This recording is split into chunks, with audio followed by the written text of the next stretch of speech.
Welcome to Rainier Avenue Radio and another night at the museum. Tonight at the museum, the NastyMix Records reunion.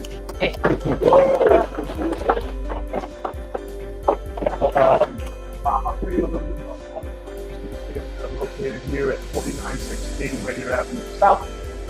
This is from the City Theater, but the entire month of February it is the Call to Conscience Black History Month Museum.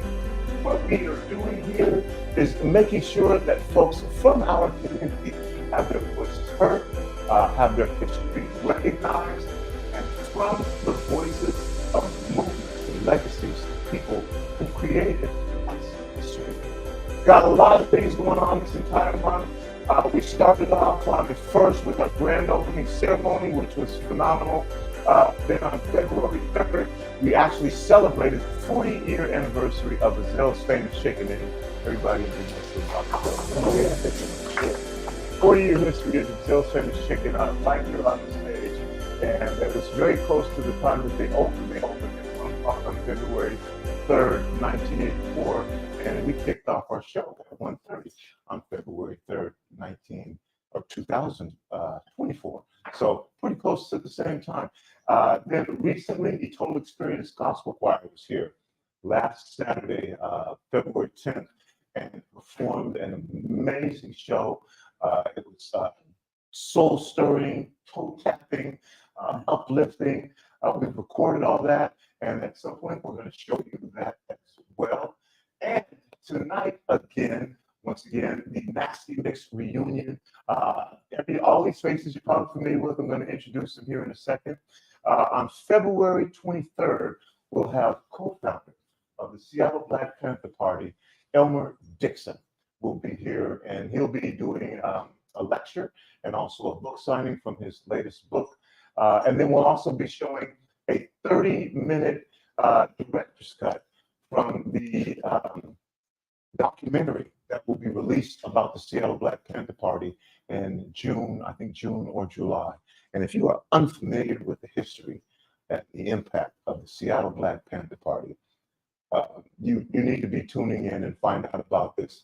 These are histories that we can all be proud of in the city of Seattle. It is not just African American history, it is all of our history. And then finally, on February 27th, Jim Tharp, who is the owner of the Hartsfield Enslaved Quilt Collection, will be here doing a lecture, and he'll be bringing in more quilts. So if you're familiar with quilting, then you know that quilting is something that most cultures do and have done for a long time. Same thing in the African American community. There has been quilting, but you ever heard of the quilt codes? Well, academia says that the quilt codes do not and did not exist. The quilt codes were codes that were written into quilt patterns so that African Americans could share information with each other without their oppressors knowing about it. They were also very instrumental in the Underground Railroad. We know this to be true. The quilts didn't survive slavery. How could they? There were no Michaels or no Joannes where you could purchase material. And then if you had material, you used it for clothing. And then in addition, these quilts were slept on, they were worn, they were used to carry things. But what happened is they would throw the quilts over the clothing line. And then at night, if you were trying to escape slavery, you would read these quilts and it might tell you messages like this is a safe house, or this is not a safe house, or go to the river, or all kinds of messages.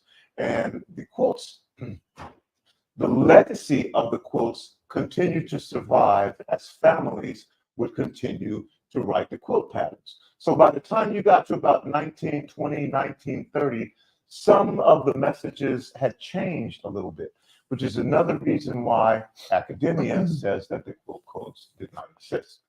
And the other reason is they said they weren't written down. Well, you don't have to be a brain surgeon to understand that it is illegal and you could be killed for reading and writing, that you would not write the quilt codes down. And the other thing is, why would you write down messages so that your oppressor could find out? Exactly. Duh. But we have quotes here from the Hartsfield Quilt Collection that show you that these codes are embedded in these quilts. And we actually have a quilt in this museum from 1850. This quilt survived slavery. And there are codes that you can see clearly in that quilt. So if you didn't know about the quilt codes, I'm here to tell you today the quilt codes did exist. And yes, enslaved African Americans did figure out a way to communicate despite their oppressors, and even despite academia saying, well, there's no proof. Well, we don't need your validation on this one. So come check out the Call to Conscience Museum. There are a number of exhibits here that you'll be able to see and gain information on. Once again, tonight, the NastyMix Records reunion. One more big round of applause. I don't know if this happened before, but I want to start by introducing everybody on this panel, and just really excited. Immediately to my left, I got to big up the show, you know what I'm saying? Fox Night Beat, which airs right here on Rainier Avenue Radio, 9 to 11, number one in a lot of different markets on a lot of different things. DJ Nasty Nes. And also the person that I called, I said, hey, I have to get in touch with this individual, because if this individual doesn't buy into it, it's not going to happen. And when I called Sheila, she was overwhelmingly in support of making this happen, brought down the exhibits that you are now able to see here. Sheila Locke. And a gentleman who deserves all of his flowers today. An icon, a legend. I won't say legend because it always makes That's because I'm old, man. But to accomplish the things that you have accomplished and to done the things that you have done, man, I want you to know how all of us are just extremely proud of you. It's just been amazing. We're going to share your stories and share the journey as well. Sir Mix-a-Lot. So we're going to get started. This is going to be really free form and free flowing. Now, one of the reasons that I wanted the Nasty Mix exhibit to be here, aside from the fact that this is part of Seattle history and a huge part of Seattle history.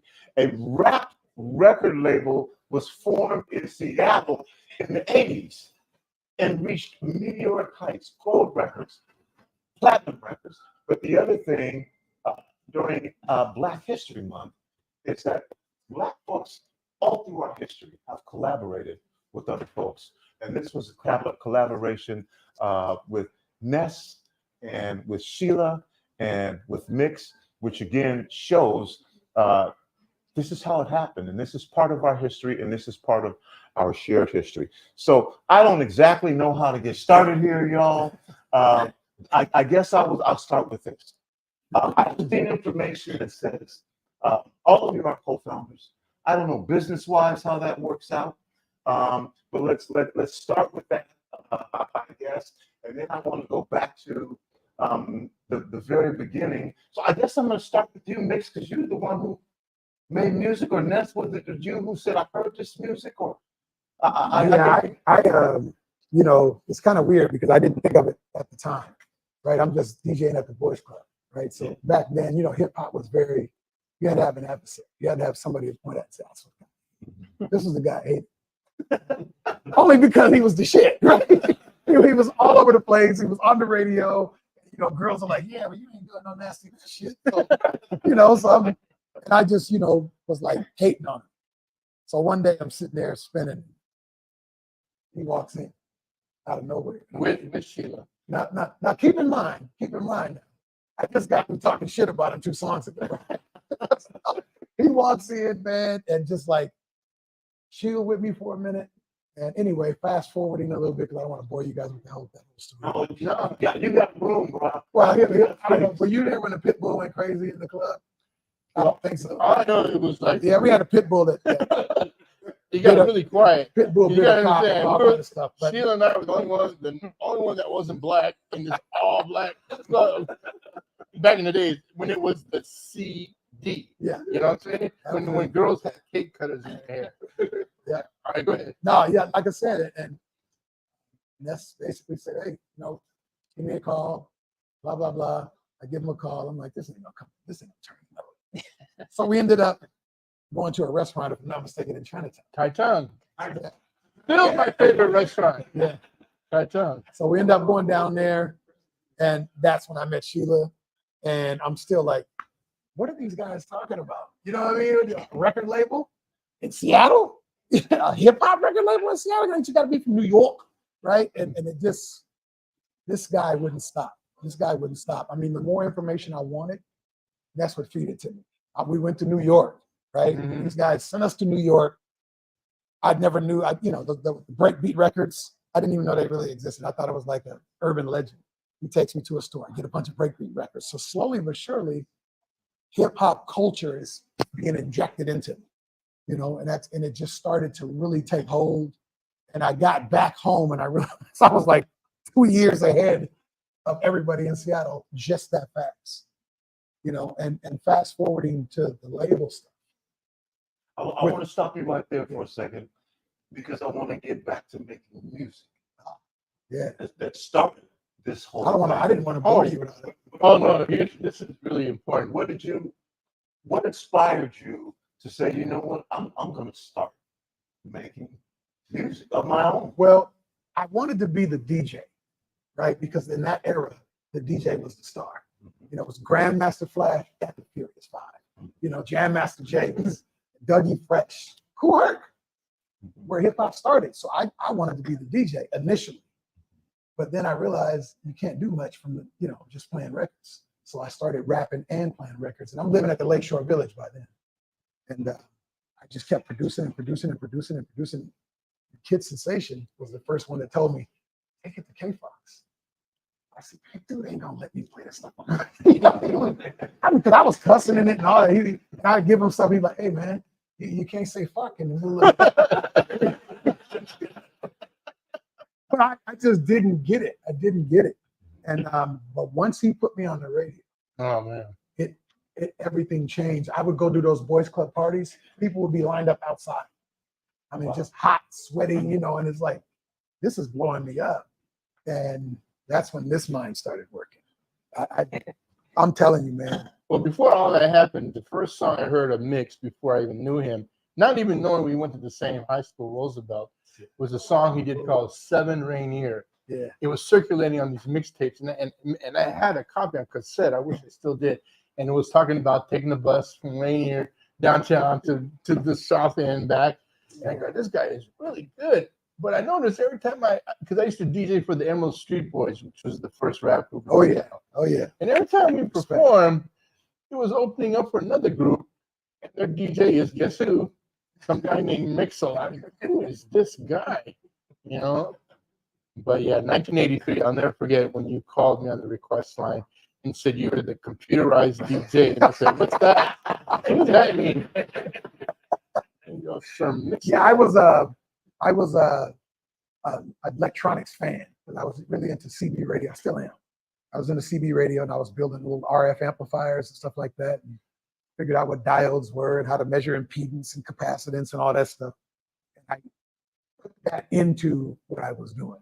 I would buy broken gear, get it cheap, go down to, well, they didn't have Guitar Center, I figured it was Guitar Etc. That's what it was. And they would have broken gear there, and you could literally buy it pennies on the dollar. And I would take it home, get my soldering iron out, and fix stuff. Like the first thing I fixed, and I still have it, was a Moog Prodigy synthesizer, little monophonic synthesizer. Moog Prodigy. Yeah, yeah. And that's where Square Dance had the little bass line, boom, boom, boom, boom, a little square wave, and I put a filter on it, and that was it, you know.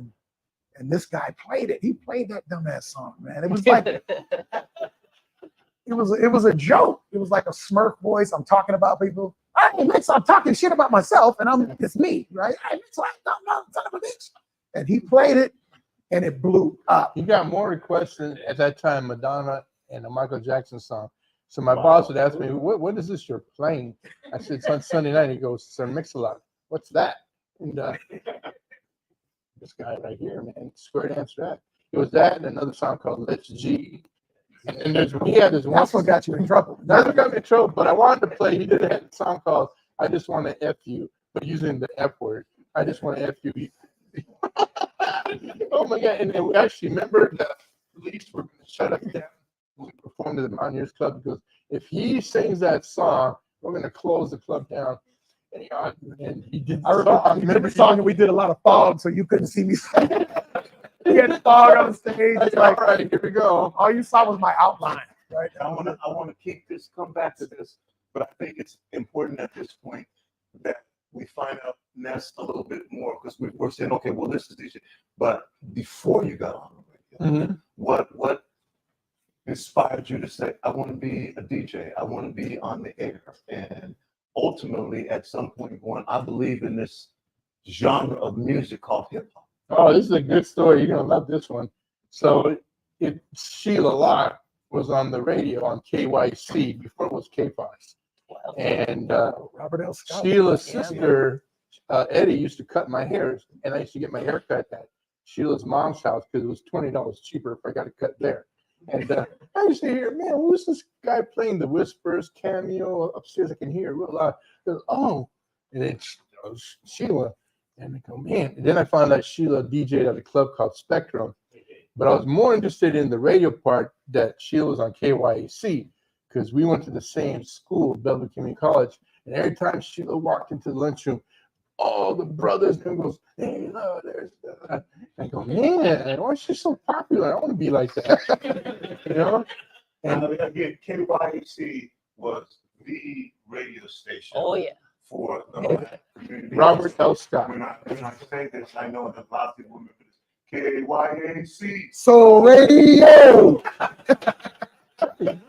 Yes, sir. You know when I was on KYC, that tagline had gone away. Yeah. Yeah. So when I was there, it was 1250 KYAC, the Seattle Sound. Yeah, I remember. That's what I remember.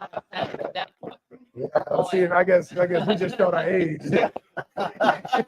And every commercial was a TJ's menswear commercial. TJ, for the man with the woman on his mind. No. It just goes to show you the history and how important it is. It's Chevrolet. Yeah. No, but TJ's was embarrassing. TJ's, man, you go to the TJ's and get the little pimp suit. Yeah. You know, the little polyester pimp suit with the little spats. There's the funny thing about TJ's. I could only go there if my mom went with me, you know, because I was a young kid then. So here my mom walking in TJ's with me and all these brothers in there looking all hip and everything. She goes, "What is that? What are you wearing that? You look like a black guy." I want to get back to Sheila because we started out talking about you, Ness, and then you shifted into, well, I got into radio because Yeah. Sheila That's how it started. got me into Yeah, it. oh I yeah. didn't even know this. I answered request line. You want to talk about the request lines? Well, I got into radio because I went to BCC. So I was in the radio program BCC. Then summer came up, summer quarter broke for summer, and Bruce Funkhauser, one of the instructors, and says, "Okay, everybody, go out and get an internship." And I didn't know what an internship was, so I only called one station, the only station I knew, KYAC. "Hey, you need an intern?" "Oh, we don't have any interns here. We don't have a program." I says, "You need an intern? Need some help?" So somehow I got Robert L on the phone. "Come on down." So I came down there. I think on that Monday, I was like all scared. But you know, when I got in there, I'm like, "Oh, this is a run-down building." I was on there on 3rd and Union, right upstairs, up there, 3rd floor, 7th floor was it? What floor was it? 7th floor. 7th floor, top floor. Yeah. So then I got to meet Robert L. And he says, "Well, we might be able to use some extra hands here, a little help here." And he showed me around, and he had this whole, the library of LPs and everything on the wall, under the bookshelf. And I thought, "Oh, those are some beat up records. They were all torn, worn, taped, scotch taped and everything." Yeah. And he goes, "Yeah, you think you can reorganize that?" I said, "So come on in. Next day, that'd be your job. Reorganize the Now, was Bookshelf. that when they were using carts, or were they still dropping the needle? dropping the needle, dropping the needle on- dropping the needle." Oh It yeah. was a needle drop, Yep. two, direct drive, really powerful turntables. This was pre SL 1200, right? But the commercial ones, so they were side by side, Mhm. control boards over here, turntables are over here, request lines were over there, and the red hot phone was over there. And so that's kind of how the studio was set up. It was just a small little, and there was a production room next door and another production room right down the hall, and then the sales offices down the other hall. And it was just so happened that same interview day, I had to get to my summer job, which was up at Seattle University with the summer youth program. And it turned out that Andre was Robert L's son, was in my soccer class. And then when Vivian Phillips came to pick him up, I said, I'm like, "Wait a minute, aren't you at KYAC?" And she goes, "Oh yeah, I just interviewed Robert L." He goes, "Oh yeah, that's my husband." I'm like, "Oh, you put a good word in for me, So that was it. I ended up at KYAC, and next thing I know, I got the library all redone. And then one day I asked Robert L if I could sit in and watch him do his magic in his afternoon drive show. And then when he killed the mic, when the record was playing, he turned around and on his chair and he just looks at me and goes, "What do you think?" And he goes, "Can you do this?" I'm like, "Yeah, yeah, I can do this." He goes, "Oh, good. I got a job for you." And so I'm like, "Okay, what?" He goes, "Why don't you come in tomorrow night and sit in on the midnight show, the overnight show?" And he gave me the overnight shift. Wow, Just like that. the infamous overnight show. The overnight show, 12 midnight till 5:30 in the morning. And I did that as an intern for, I think, 3 months for that summer. And then found out why I was an intern, why I even got the job. It wasn't because of my talent. It was budget reason.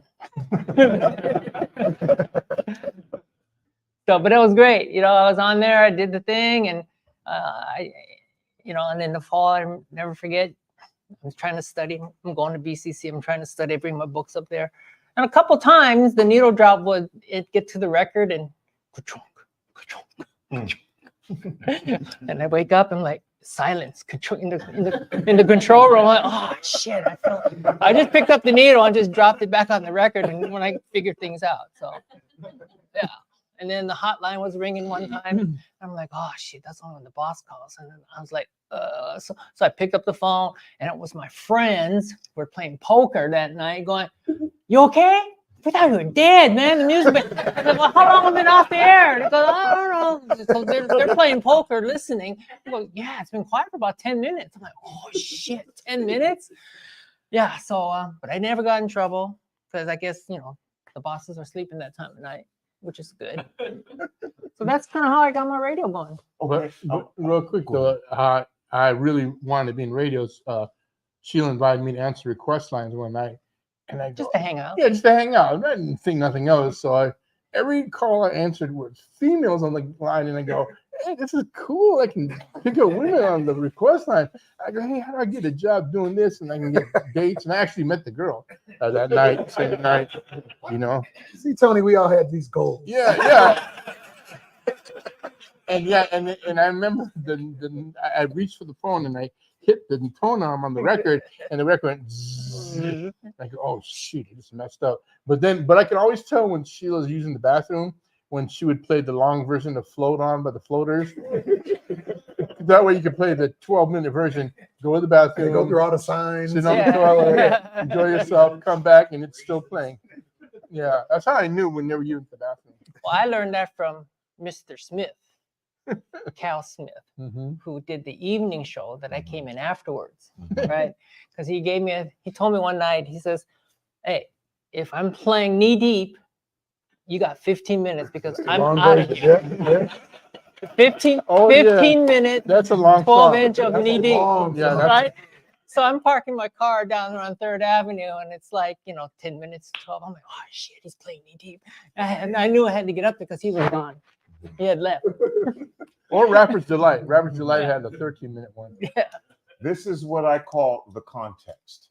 So when I say it is important to know about history because it tells you how a people, an organization, a movement got to where they are at that point in time. And as you can tell, this incredible information that you're hearing right now gives you that context so that when you get to the point where we're talking about the formation of NastyMix Records, there were some things that happened before that that led to them being in position to say, okay, for whatever reason, this magic is now going to happen. So let's get back to the conversation. Ness, I was talking to you about what made you decide you wanted to DJ, how you got into DJing, and then also at the time saying, you know what, there's this music called rap, called hip hop, that I think is going to take off and blow up. And actually having that own show on a mainstream radio station. Well, what really convinced me that this is going to work was when I first played Mix-a-Lot stuff, because no one at that time was playing local music. So I would play his songs, Square Dance Rap, Let's G, the clean versions, mind you. And man, I was amazed at the response. People would call in for requests, and I just knew I stumbled upon something, And I still remember that day when we got our first vinyl, yellow vinyl with Square Dance Rap on it, and she brought it in the box, and Mix was there, and we looked at it and goes, wow. I was like, shit, I'm on vinyl. Yeah, man. Yeah, it's a feeling when you dream about something all your life. Well, not all your life, but you dream about something you really want to happen, and you believed in it when everyone doubted you. Because I had people tell me, he's whack, you're whack, it's not gonna Everybody's work. whack. You're from Seattle, yeah. What's in Seattle? That's Horses hip-hop, and it rains. It rains and it's just horses there. It's not gonna hit anywhere except Seattle. And this was in New York. It was I think Mr. Magic from BLS today. I New Music Seminar. I actually got them to play his music, and they dissed it so badly, and I was so mad, So because I remember we would try to shop his stuff in New York, but for me, I kept getting the thumbs down. I said, no. I trust me on this one, And Square Dance Rap was really the one that broke him. I think, wasn't it? Square Dance Rap, Oh, right? it was definitely Square Dance. Yeah. Now, at this time, because there wasn't social media, but there were things like Black Radio Exclusive, the BRE, Mhm. Jack the Rapper, Yep. these conferences that folks would go to showcase music. Was that part of what you did to break this record? Not in the Not first year. yet. Yeah. Because in the first year there wasn't no money. There wasn't any money to Yeah. go there. Yeah. Couldn't get there. Yeah. Couldn't get there. Hitchhike. That's it. I mean, the first pressing was 500 records, and 60 days later, I still had 9 boxes. 450 records were still sitting there. And so that was really scary because Music Menu and Glenn Boyd, you know, and the Tower at Fifth and Mercer Tower, Yep. those records would go in 10 units on consignment. So I had to sell them and replenish them before I got paid for those. So those were on consignment. So it took forever to ship those, get rid of the first 500 records. And so that was kind of the only thing I knew was, okay, I know radio. I've been in radio. I know about where to get all these radio stations contacts. I used whatever I was able to get back from KYC. I said, okay, well, here are the Black radio stations around the country. So we had to handpick. I had to handpick. I remember Tony Zapata was my first volunteer assistant. And he would come into my little office and we would just start handpicking and handwriting addresses on the record boxes and ship them out to all Black radio stations. So basically I said, the smaller the city, the better. So let's stay away from New York, no LA, none of these big places. So I started going, and then I discovered that those are the little stations, Sumter, South Carolina, Killeen, Texas, and all these other little itty bitty towns, Flint, Michigan, Alabama. Okay. Yep. They were the ones, and then the stores would start calling, and this started literally happening. It's like, hey, we need to get this record. Who are you? Well, we're Record Planet up here in Flint, Michigan. I'm like, where the hell is Flint? Right? You know, radio station blowing up, and they were calling us. So that's kind of how it started. And Just to chime in, I remember when we started touring, we sucked in big cities and got to secondary markets, sell out. It's exactly right. I mean, and Sheila had it pegged.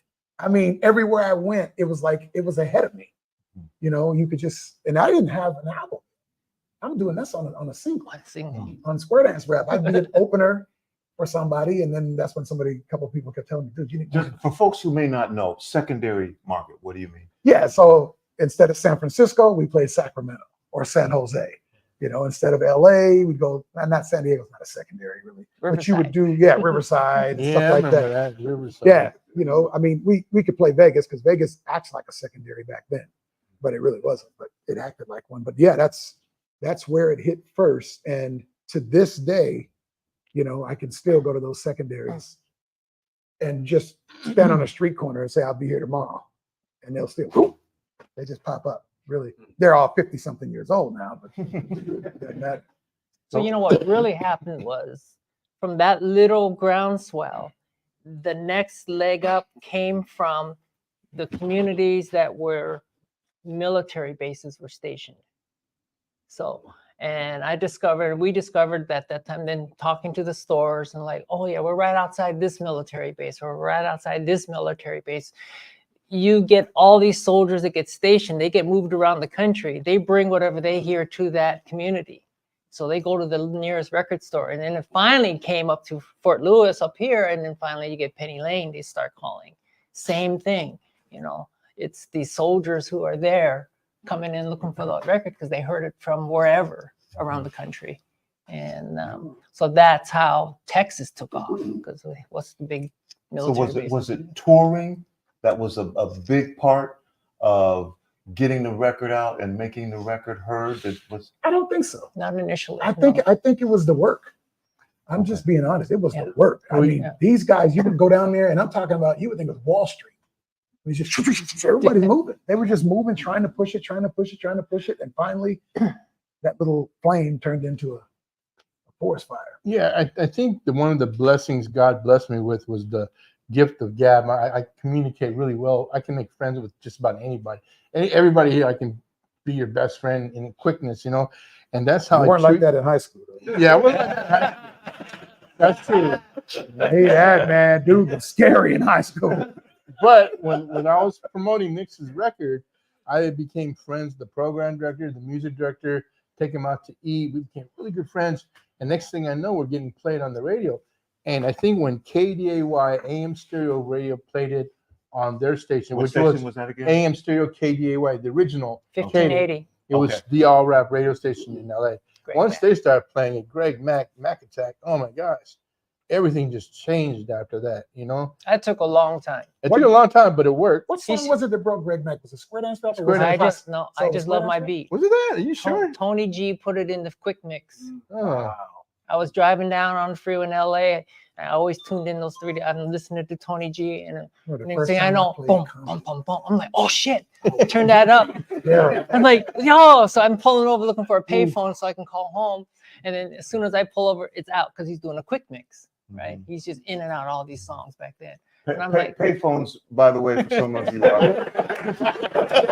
put a dime in it. the phone booth that Superman used to change, that was actually a payphone. Yeah.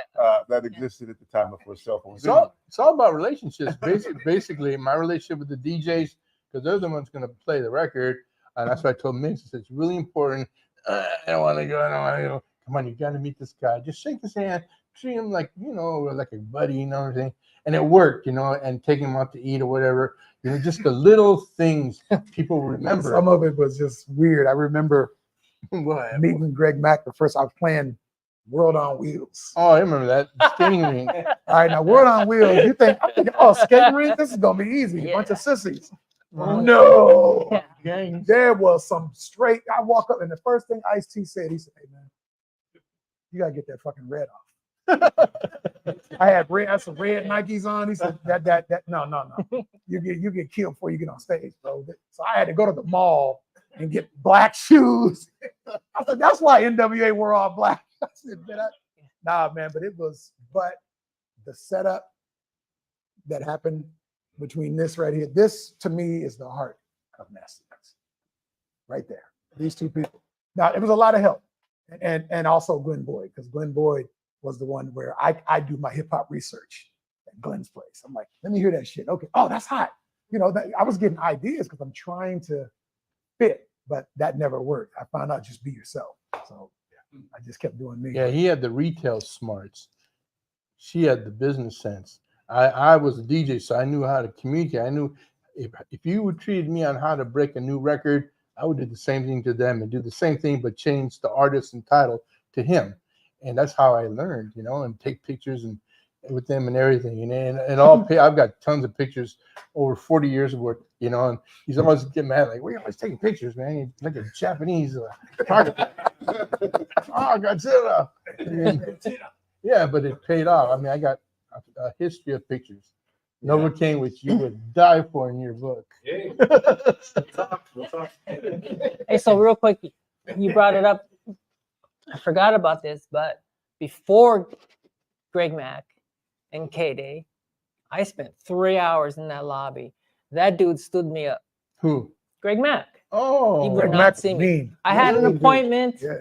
Got there at 10 o'clock, 10:45. Oh, he's tied up another meeting. 11:30 came. And, everybody's coming and going. Mhm. Coming and going. I'm checking in, trying to get, hey. And I think I gave up. It's about 1 o'clock. He was a mean dude. He was mean. He was. He interviewed me one time. Yeah, he was a mean and I dude. answered a question. He was He a mean asked the dude. question. He's looking at some paperwork. So mixed, man. Tell me how you got started. What you yeah, doing here, he's man? I'm answering the question. I'm acting like I'm looking at him, but I'm looking at the back of his head. He just, but that was what being a newbie was. He's very intimidating. Yes. But they had the big station. They That was were the station. they But were for the hip hop of For West some Coast. reason, everyone liked me, so they weren't really intimidated with me. I'm not going along with everyone. So I guess that was a blessing in disguise. I paved that path. Yeah. Yeah, it's like you just walked in like Hercules. No, somebody had to. Well, yeah, it's that back then I had long hair, dark eyes, so I looked like the Booyah tribe, and you wouldn't want to say no to me. And then somewhere along the line, I got Nes coming in to volunteer to make some calls, right? Because Tony was busy. He couldn't come in anymore, so I needed a new volunteer to come help. So Nes, I said, you got any time to come in before you got to go to work? And so Nes started to come in and basically said, okay, call these radio stations. You're in radio, give these guys a call. Here's the list, start calling. And had to be very selective though, because back then long distance was expensive. Oh yeah, I forgot about that. So it's like, you know what? If you can get them to call back, that's even better. Okay, try to make sure. So if we ever got a call, it was like you gotta answer the phone because hopefully it's somebody on their dime, right? And so Nes gets to this one. I'm listening to him, and I'll let you tell it, but I'm listening to him, Nes over here, when he gets to this one station, and that would be the famous. So hello.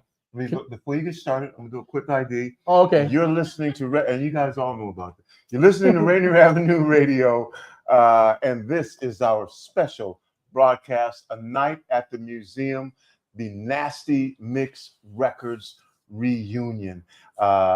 You're not gonna find this history anywhere else, and we will definitely record it for you. We will have it available for you, and then we will make it so that you can access it. Because this record label was iconic at the time. A Northwest rap record label from Seattle. And the history of this record label is your history as well. So once again, joining me, I'm Tony B, my guest, DJ Nasty Nes, Sheila Locke, and Sir Mix-a-Lot. Hope you're enjoying what you're hearing. We're going to get back to the conversation now. Nes, you were just about to share some information. Well, I want to give you your props because if you're listening to Rainier Avenue Radio, he's the guy that goes, I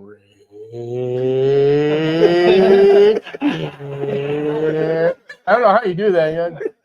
You must have lots of air in your lungs. You must have never smoked cigarettes in your life. But that's him.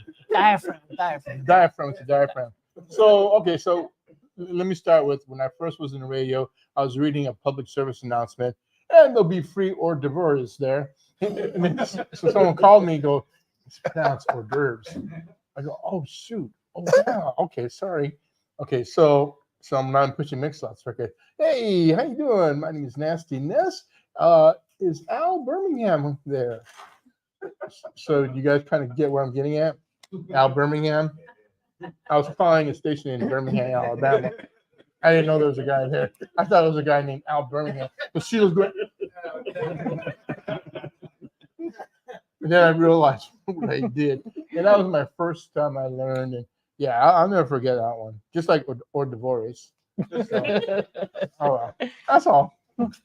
So let's get into, and I'm going to take some questions from the audience too. So you guys think about what you want to ask of these iconic owners of NastyMix Records. But let's move to the point where, I don't know, where you first started realizing, you know what, this is working. You know, and I don't know if at that point you have to make decisions about, do I quit my job? You know what I mean? You know, do I devote my entire passion to the point where you say this is starting to work? And I'd really like to hear from each of you where that point was, because it may have been different for each of you. Me is when MTV Raps came and filmed us for 2 episodes, and whenever I go to the airport, you know, because people really know what Sir Mix-a-Lot looked like, so they thought I was him. Sir Mix-a-Lot. Yeah, no. Fresh Kid Ice, 2 Live Crew, no.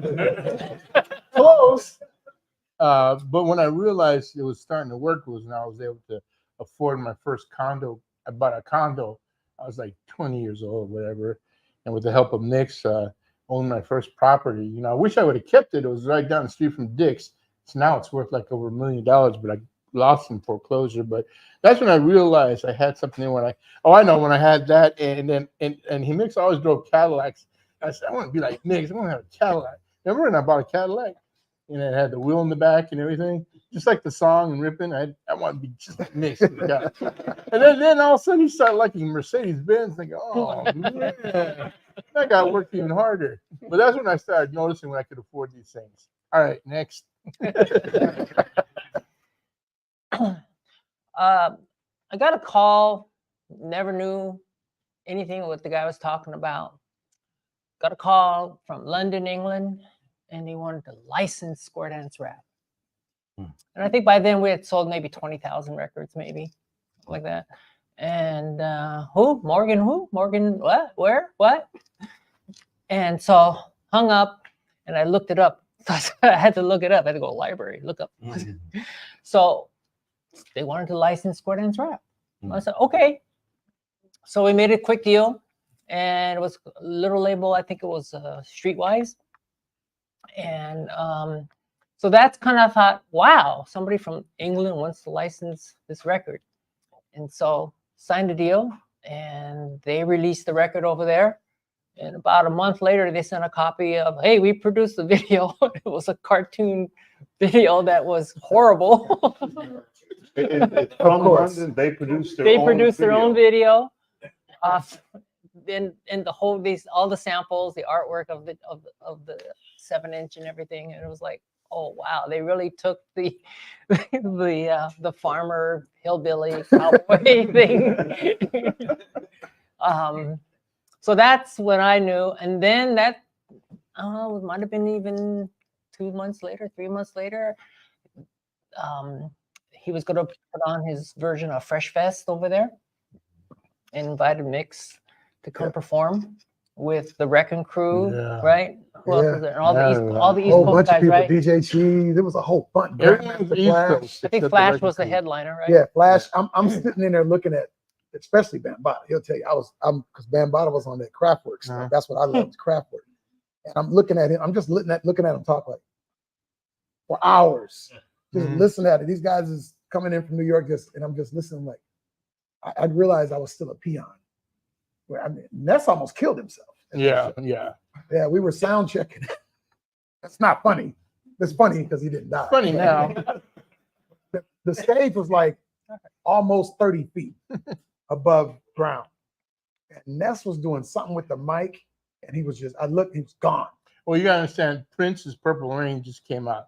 So I want to be like Prince with the guitar, where he jumps on top of the speakers and start playing your guitar. So I did the same thing, but I slipped and fell. And luckily, the rope to open the curtains, I don't know how I grabbed it, but I grabbed it and I wasn't gonna say that part, but but luckily I held on to the rope, and then they lifted me back up. But man, I was so scared. But everyone thought it was part of the show. Yeah. So, Mix, same question for you. What was that point? What were you thinking? Where were you at when you first kind of realized, you know what? Oddly enough, it was Mississippi, Gulfport, Mississippi, doing a show.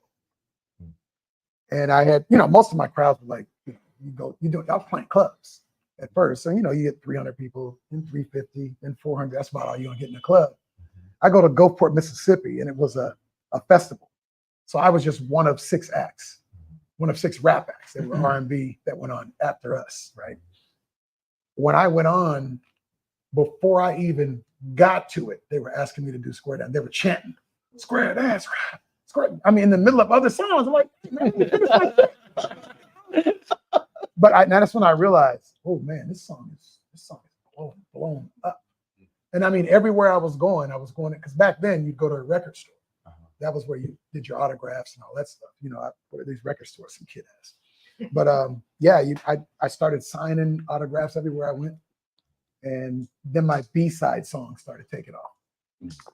I was tripping. I'm like, these guys know that shit down here, But it used to be me just doing one song, and then a filler, and then go 2 songs, and I was out.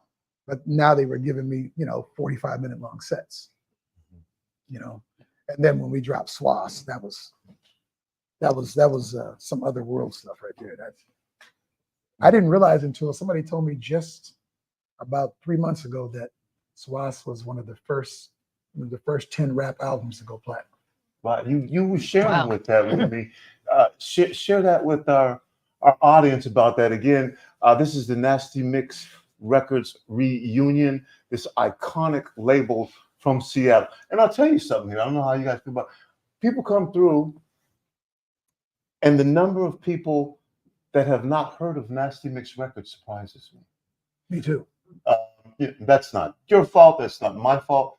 That is incumbent upon us to make sure that we take pride in who we are, which is one of the purposes of it. Now, I will say this. When I say, have you heard of, say, Mix-a-Lot?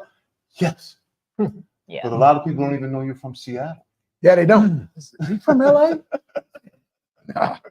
And that's why I never moved, because I realized there was something about Seattle that made me unique. And if I moved to LA, I start using their slang, using their swag, and then I'm gone. Now, the other part about that is when they see the exhibit and they see all of the artists who are on that label, who were signed to that label, and I share with them, these are all artists who would probably have not been on a record label had it not been for NastyMix. This was before grunge.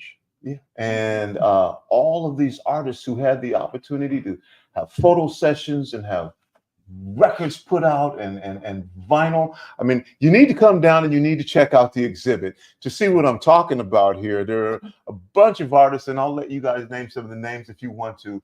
That got some Jad Deems, Michael Powers, you know, a number of names on the NastyMix Record label. So we talked a little bit and about, you know, okay, that first moment when you started to realize, okay, this is potentially going to be successful. So I want to fast forward a little bit here and again hear from each of you on what it was like at that point to go, okay, are we here? Have we arrived? What do we do? I know, Mix, you had shared some stories with me about talking about, oh man, I remember sitting there and there's Ice Cube, and then there's, you know, there's other artists. Yeah, and you're seeing people that, and then they know you. Ice Cube, what's up, Mix? I'm like, oh shit, you know. But he was just a kid then, you know what I mean? It's really weird. I was older than him, but I was shocked that he knew me, you know. But I knew Easy, and I knew Too Short.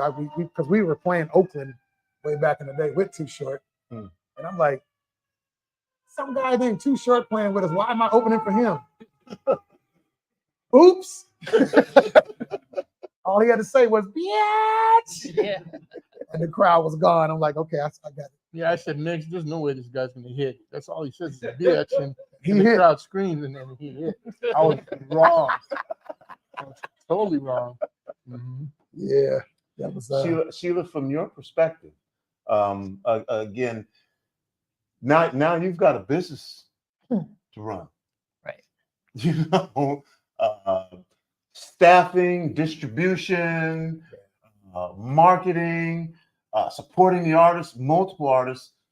Talk about that NastyMix Record perspective right there. Well, you know, one of the things that Square Dance Rap, once we repackaged it and came up with the next single, I'm a Trip, with the whole package, with the photo of him shooting laser beams out of his finger at Mr. Bill on the sidewalk. he came up with that. I'm not taking credit. You know, so that actually propelled, because Square Dance was on the flip side. Okay. Yeah. So that propelled that. We actually sold 100,000 vinyl of that 12-inch. Wow. Vinyl. It was never released on any other format. It was just 12-inch vinyl or EP, right? No cassette. So when that all started happening, yes, there was, you know, the sales started happening, but then I had no clue about, you know, how distribution was working. And I do want to share real quick. So somewhere in between, before that I'm a Trip, I got a call from Capitol Records. Hey, you got a record we're here making some noise. We'd like to hear it. So I get all excited, take a trip down to LA, go to Capitol Records, sit in the lobby for an hour, wait, right? I got a tour Studio B where the Beatles recorded, which was really cool. And so I finally go upstairs again, kind of an old worn out building. And I forget who I went office with, but he put the needle on the record. And band played, and as soon as the whoo came on, pulled the needle up, looked at me, he goes, "Are you serious?" I go, "Yeah, we've sold." I think at that time I think we sold 20,000 at that time, right? Oh no, I'm sorry, we made a mistake. And that was it. I waited over an hour, out the door in 15 minutes. Wow. And there I was in LA going, darn, 20,000 records don't get you very far here. So that's kind of where I thought, wow, geez, I guess we're going to have to do this on my own. We're going to have to just get out there and keep selling, keep shipping. I had a friend that worked at DHL at the airport, and he says, "Don't worry, I can get your records anywhere in the country next day." And so that started to happen. And then the record store the next day would call, "How'd you get the records here so fast?" "I'm in Flint, Michigan." He goes, "Well, I was at DHL 11 o'clock last night, and my friend took care of it." Right. Yep. So it was anything and everything to get it out there. And then the independents started calling me. Hey. Independent record distributors. Right. Which is, again, for some of you who may not be aware, there They were these exist things anymore. other than major labels that distributed records independent. You probably remember Seaport Records. Seaport. Yeah. There was a chain though, because you had the one stop, the major distributor, and then the mass merchandise distributor. So the big guys would sell to the Kmarts and Targets, and then you have the distributors that sell to the Musicland, Warehouse Records, Towers, and then you have the one stops. The one stops buy from this guy, and then so the big guy basically takes the big region and they feed out to the smaller one stops, and then it goes down to the stores because the stores don't have the big enough account to buy from the big guy, so they buy from the middleman. Okay, so it goes up through the chain, and so eventually all the one stops would call. Frankie's at Shreveport was huge for us. He loved everything we did, and they said, "Hey, we can't get enough of this stuff." And so then there was the coordination of the manufacturing. If you saw Straight Outta Compton, when he's in there pulling out the records and paying the cash and get the records, well, that was the same pressing plant, McCullough Records, that we pressed at initially. Yep. So it would be almost like equivalent today, press on demand for your merchandise. Well, it was press on demand. I need 500 to go, boom. And but little did I know that how McCullough operated also in the background, which is like, okay, 500 for you and maybe a couple hundred for us. Kind of like a Chinese restaurant, ring it up on 2 different cash registers. I report this one and this was cash only. So it took a lot of trial and error because some of the one stops were legitimately like, "Hey, I'm getting it from McCullough, but I want to go straight to you because, we want to make sure you get paid." And as soon as I started hearing, "We want to make sure you get paid," then it's like, "What do you mean?" Because I get paid from McCullough. And they go, "Well, just let us order direct from you." And that's kind of how they helped me. So like the Frankies, and then the next big one up would be like the city halls in the Bay Area. They weren't the big distributor, but they were the big one stop. Is that City Hall? City Hall Records. I remember City Hall. City Hall Records. Yeah. So those are the allies that I started to develop. And then it's like, "You're coming to the so-and-so convention, aren't you?" I'm like, "What?" So then I had to make my way to the national conventions because that's where everybody gets together to do their deals and that kind of thing. And then you actually start putting, you're putting faces and relationships to these people's voices. And then you start developing a little trust. And then you start Xing out the ones you don't want to deal with no more and say, "Well, I'll never get paid if I, boot them out the side of the door because I'm switching to this one." So it was all that trial and error. And through all of that, somehow we got the SWAS album produced and distributed because all these new distributors were just dying to have an album, because we're just selling this 12-inch at, $2 wholesale, so whatever it was. So, if we can get an LP, we can crank this thing out for $5 wholesale, $6 wholesale. So that's kind of how it got. And, when the SWAS went out, that relationship helped SWAS knock out 100,000 records just like that, literally. And vinyl. And from Ness and from Mix, You're with an independent label. Everybody's in the music industry, dream kind of industry, is being signed to a major label. You're with an independent label, but success is happening. Yes. Describe the feeling, the journey, the energy, and I want to hear from both of you at this point, because this is that part where you're now building what would become, again, Seattle, your rap record label from the Northwest. One of the, what is it, the top first 10 to have a platinum record, multiple artists signed. So yeah, but from both of you, I'd like to hear. Well, real quick, if you're not familiar with the song Swash, little did I know many years from now, Pussycat Dolls redid the song called Don't You Wish Your Boyfriend Was Hot Like Me. That's Swash. Don't you wish your girlfriend was Swash? And I called and I said, hey, Mix, man, I think someone just bit your record, man. But that was like the best thing that happened to him, you know? But yeah, I remember that. I think just the feeling of going gold and platinum, because, you know, if you go to my place, I got platinum plaques from Britney Spears, Alexander O'Neal, Whitney Houston, all the other ones. But what meant the most to me, and this is honest, this is the truth, is having his plaques on the wall, because I was a part of that from beginning to end, you know, and just to those that didn't believe in us, and it made something happen. Because, man, I was someone who hated going to school. I just didn't know what I was going to do with my life. My mom died before she could see what happened to me, and I just didn't really believe in myself until I stumbled across martial arts and Mix-a-Lot and Sheila. And that just gave me the self-confidence that, you know, if you really believe in something, you can make it happen. Because, you know, we're a Filipino, an Asian, Chinese person here, walking in an all-black neighborhood in the club, and to see this guy, and look what happened. Yeah. What's up, brother? Actually, that was the boys' club, the Boys and Girls Club, 13th and 14th and Spruce. 19th and yes. 19th. I mean, no. On Spruce. 19th. That was it. Yeah, for me, it was, you know, square dance rap did what it did, but from an artist perspective, credibility wasn't enough. No, there was no credibility about, they didn't like that, right? So that next album, Seminar, was the one where people go, dude can spit. They were listening to because I did all kind of different tracks on that album. Now, it wasn't shocking as square dance, because, you know, you got the Smurf voice talking about grab your partner by the boob or whatever I said.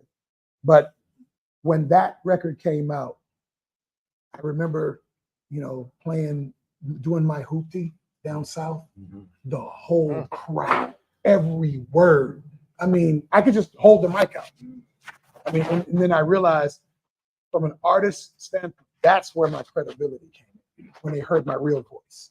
And they like a bunch of, and there was one called Gore-Tex. I'd always play it at military bases because they liked when I was talking about the Gore-Tex boots. And I would, and that's, like I said, a lot of the credibility. You had soldiers come from everywhere, New York, California, wherever. And that felt good as an artist. I mean, that album only went gold.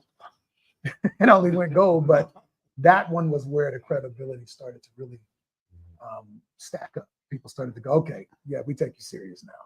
You know, they started paying me real money to do shows. And as an independent record label, were you aware of differences that were advantageous for you, because you're so close to the label, as opposed to being on a major label where you're one of 500 artists? I don't know, what was your experience in that regard, being on an independent label? I felt like I was part of a team, right? So, like, I've done stuff with a major since, but I never went around and said us. You know, we.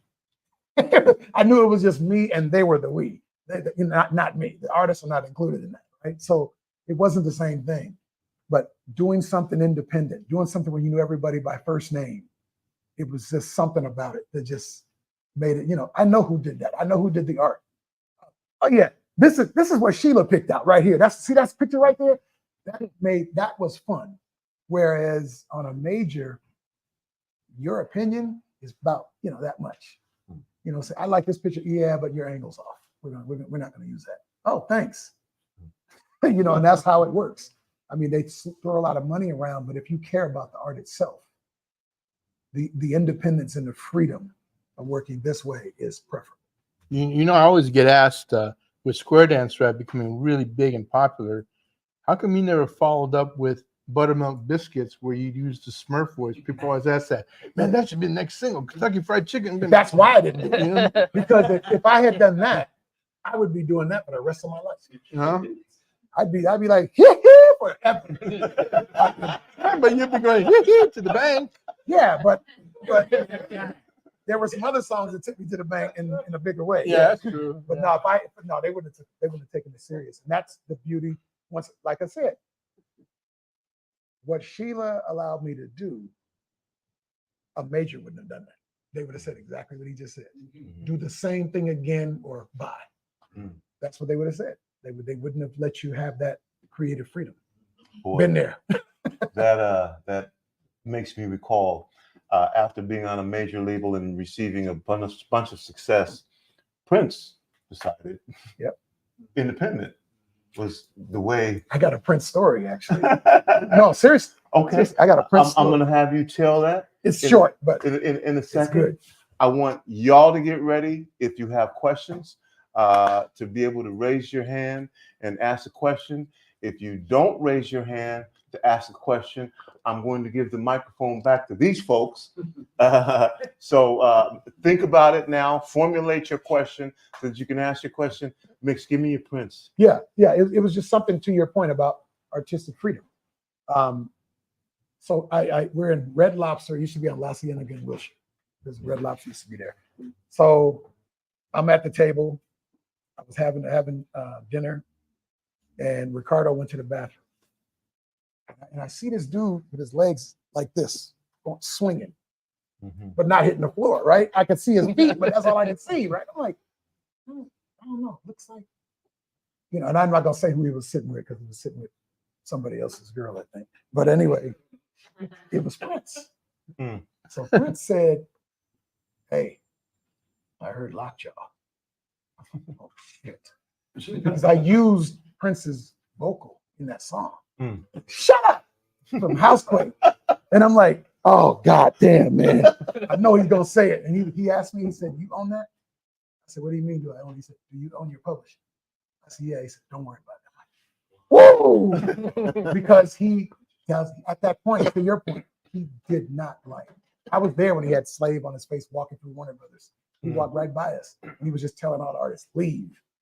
Just wow. Yeah, just walking through I had never seen anything like it. I mean, and I don't know what happened. I don't know how many people laughed. I eventually did. Not really. I kind of did. It's definitely different. I've been in both places. And when you're on an independent, they let you be an artist. Got a question? Any questions? Well, so I just want to say actually thank you for everything you've done. Why don't you say who you are? So I'm GMS. I actually co-host K-Box 90 with Nasty Nes. Grand Mixer. I'm actually the first DJ to ever play Mix Lot in Spokane on the radio. Yeah. There you go. And I just want to say thank you. Your impact, your inspiration cannot be quantified. It can't be measured. If it wasn't for you, I wouldn't be a DJ. I wouldn't mix the way I do. I used to talk to you way back in the day, and you used to seriously intimidate me. Who, me or him? Shit. Yeah. I was going to say. Wow. So that helped me later. Mix a lot. I mean, the production, your lyrics, you all made me proud to be from the Northwest because I realized, wow, they could do it. I could do it as well. Even though I didn't, I chose a different path. But, when I would hear the scratching was just as good as all the DJs that I would hear on other records. The rapping was just good. The production, I love the production. So I just want to say thank you. Yeah, it was a lot of fun. Man. Yeah, you know what I'm going to do just to make sure that you're heard is I'm going to give you this and just talk into this so that we can make sure that we hear you. Who's this? And then give it back. Oh, there you go. That's 758. Right there on the spot, Mr. Bellis. Hello. You're on. He's tracking you. Oh, thank you. I have a question. We've all seen the cover for SWAS and Seminar. so they're burned into our brains. My question is, were there ever alternate cover ideas for SWAS or Seminar? And can you describe what those covers might have looked like if there were alternate covers? Ah, good question. There were alternate shots, but not alternate covers per se. I mean, it would have been the same feel and look. I mean, we would all agree on it. And it was cool. We just used local people. Everything was local. We weren't flying in some super photographer from New York. It was people right here in town. Well, I trusted our design people, which was, Ray Tirada and Peter Murata. So I just said, Mix is gonna give you an idea and just see if you can figure it out. I think my favorite cover was the Posse on Broadway cover, where we're all of us standing up at the looking up at Broadway. And then you see in the background Dix, I mean. I was bitching the whole time about that shot too. I said, man, I don't like it. And then when I saw it, I'm like, yeah, that was my idea. Because I thought of that idea. You don't remember me getting off when we were out there? I'm like, dude, this doesn't make any sense. Like, we look like prostitutes. I just didn't understand it. And then I saw it. I was like, okay. Well, I brought the ladder for Karen to get up on, to take the picture. Oh, yeah. And it was Ray's idea to airbrush all the power lines out of that thing. And when he told me about that, he goes, it's going to cost a little bit of money. Like, huh? So I think to airbrush all of that, because back then it's not as easy as today. You could just do it on your phone now, right? But back then you had to physically, manually, whatever they had to do. I think it cost like $1,000. Those album covers, bro, were nice. I was like, how does was an independent in Seattle have album covers that look like that? I mean, they just look like they were shot by some. Got to give a lot of credit to our, Ray and Peter. Yeah. Those guys, those creative minds that can put things in the pictures in print. Another big part of having a record label is having that. Sure. Oh, yeah. Creative aspect that Right. works in other ways as well. So Nasty Mix generated a lot of different jobs for a lot of different people. Oh, yeah. You had another question. If we can get the microphone, Daniel. Oh, you got it. Yeah. So, is this on right? Yeah. Okay. Okay. Excellent. Yeah. So, what was the process? Say your name. My name is Chris Zapata. And what was the process for the first album for the song selection? Because I know you had like a bunch of songs, over the years. I'm horrible at song selection, and I realize that now because I'm always trying to get the hard shit, But no, you got to get what's going to be the most, what they want to consume. Mm-hmm. So I would usually fight early, and then after a while I'd be like, okay, shut up, because nobody was agreeing on it. Like, no, dude, that's not it. So I usually I like a collaborative kind of everybody chime in, and then I just go with what I would ask other people. I learned that lesson. Don't think you know it all. Were there any songs that you fought for that didn't make the first? Yeah, I'm glad it didn't. I wanted to put out Hip Hop Soldier as a single. That shit would have died. Bam! No, but I mean, I wasn't thinking like that. I was thinking for me. Gotcha. And I hadn't really learned how to produce or cater to the fan as opposed to myself. You should have put out I Just Want to F You. That would have been the one. Yeah. Trust me. Prince I sold that. I could have sold that to Prince probably. Or Let's G. I love this audience. You guys are asking great questions. Let's go right here. Yeah, just one real quick from the viewing audience. Anthony Ricks wants to know about what inspired Baby Got Back. Oh, well, Baby Got Back was real obvious. No, not what you think though. Not what you think. What I was noticing, and you're talking late 80s. What I was noticing on television was African American women they were either the fat maid that advises the white family on what to do right, or it was always some stereotypical, you better shut your mouth, boy, I'll beat your ass. It was that kind of stuff. And I'm like, what the hell is this? And it was always like a Law and Order, streetwise prostitute that gives the detectives information. It was that kind of stuff, man. And I just said, you know what? I'm going to do a song that's I'm going to hint at it being about that, but I didn't push it over the top. And it ended up getting on MTV and going #1 The day I said on Arsenio Hall show what that song was about, wow, it was gone. It Wow. never got played. They cut that song off at #1, and they said that they were getting complaints. What did you say on Arsenio Hall's show so that our audience? I let him know what the song was about. Okay. You know what the song is about, and he knew that there was a problem because the song, it got banned, and then Arsenio called me, but I knew it was gonna get banned, so that's why I hung out around. You know, we were hanging out waiting on him to it happen. So then I went on. And when I went on, I just let him have it. I'm like, it's pretty interesting. If I had done that same song about a beautiful blonde girl, Which I liked. yeah, Yeah. yeah. You know, and it just was one of those things where when I checked it out, when they said, well, we got a lot of complaints, I said, from who? The song was #1. Hello? I mean, it's #1. Who was complaining? No, it was probably your advertisers. That's what I'm thinking. But when I went on Arsenio and I started to push a counter narrative, all of a sudden you started hearing it come back on the radio again because people realized that was kind of stupid. I mean, you play songs with bitch in them all the time. I did not call her a bitch. I didn't. In the video, if you look at the video, this black woman was on a pedestal spinning. At no time did I pop her on the ass. At no time, I tried, but I couldn't reach her. And I wanted to keep that narrative. I wanted this girl to represent the best of our community, not the worst. And so when I got there, you'll hear this rumor that I pulled a gun on a girl and because she didn't have the girl in the right clothes. No, what I did was, I'm like, why is she wearing hot pants and cheap pumps? That's not what I wanted. Yeah. Right. So we stopped the video, went over to the mall, got her some more clothes. Wow. You know, and that was where everything in that video, I didn't want to be a hypocrite because all my songs before, I wanted to have sex with everybody, right? So I had to fail. And that's why all of us are looking up constantly. Even the start of the video, oh my God, Becky, look at her butt. They're looking up. I wanted her elevated. You know? I'm going to put in a call to conscience public service announcement right now. First of all, I commend you for that. Yeah. And almost lost the video. But, you know. There was a time, this is unrelated to what we're talking about here, but it's also very related. Blacks have been making films since the 19-teens. Black films were highly regarded, even in the segregated South.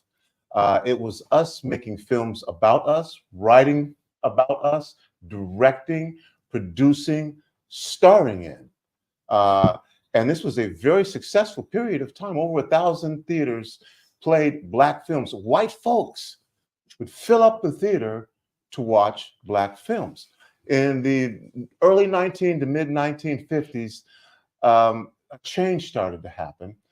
For one, the rising cost of making films and making posters began to be cost prohibitive. And then the other thing about that is that there was this hope that Hollywood would begin to integrate African Americans into the film process.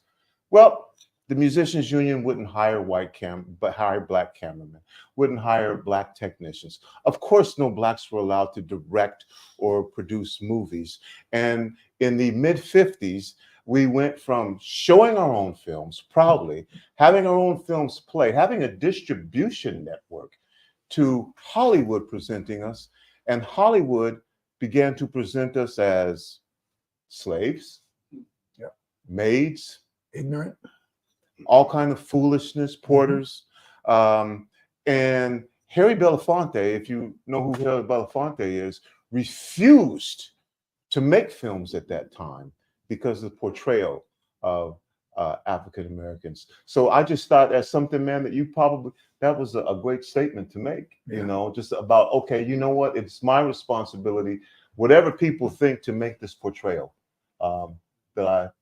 because coming from this, I felt like at that next, if I went to another level and tried to do something and didn't deliver, didn't care, I had already made enough money. You know what I mean? So I wanted to deliver something that meant a lot to me. And when my mom told me, she saw that video and she said, I'm proud of that. I'm proud of that. When she said that, I wouldn't care if I never sold a copy, you know, Because the song wasn't about black versus white. That's not what it was about. It was like, she's beautiful too. That's all. I'm going to take a couple more questions from the audience, and then I want to make sure that we give these folks a chance to wrap up. Okay. My name is Angela. I'm from Seattle, and hip hop to me, because I'm from your generation. So being able to hear the radio one, that's all we had, right? In the form of entertainment. And then hip hop happened, and it was, to me, when I look back at it, it was the second civil rights movement. It was the second part of what we were trying to continue, and it told a message. And with how record labels have gotten now, these large corporations, and we talk about images and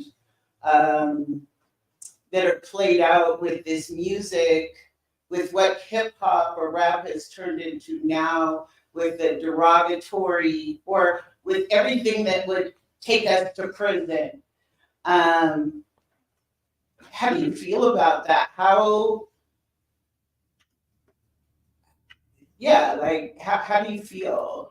I'd like to get each of you to respond to that. Yeah, I'll start because it's something I think about quite often, actually.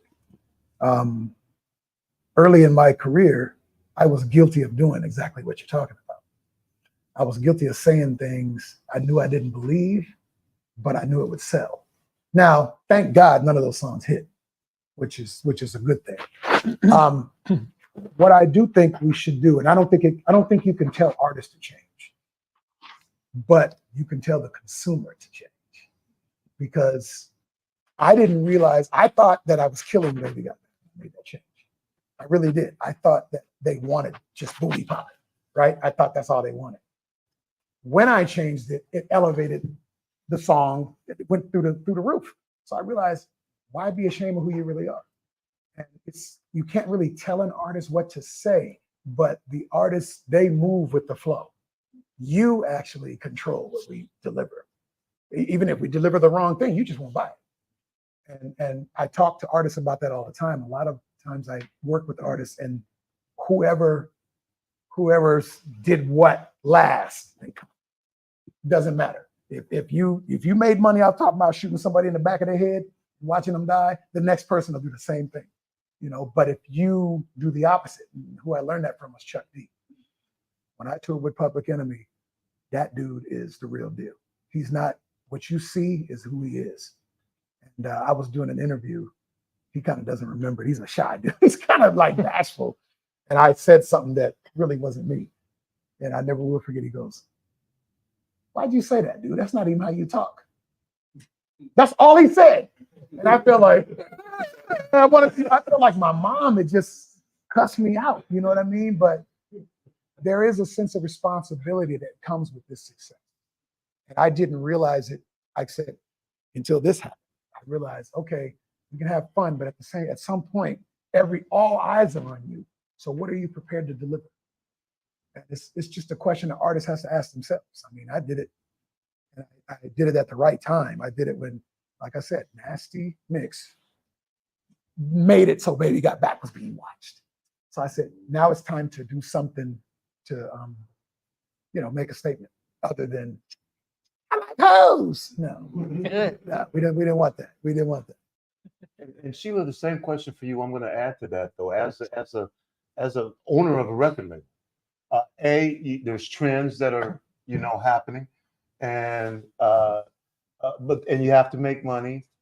But then again, in the Black community, we are always fighting stereotypes.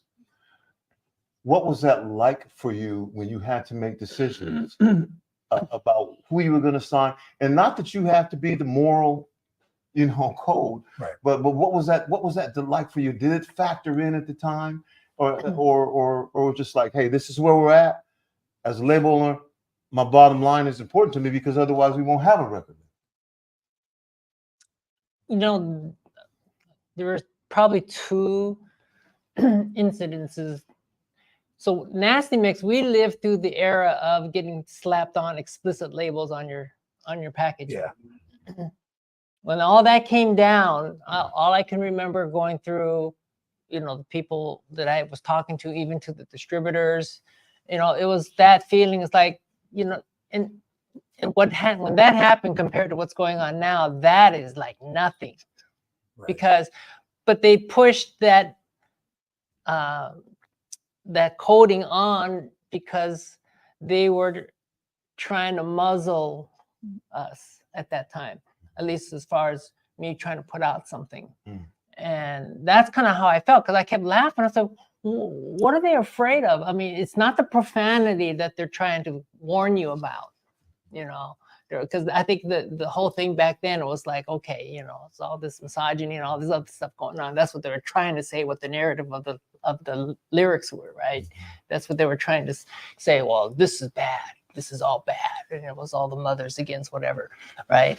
So that was one thing we lived through. And that's kind of thought, well, at some point, you know, this is actually a good thing. Let's start sticking it on everything, because, you know, you can't put a muzzle on this creative expression. No. You know,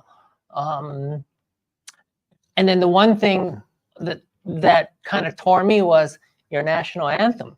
You know, I love that song. And, you know, that was such a powerful song.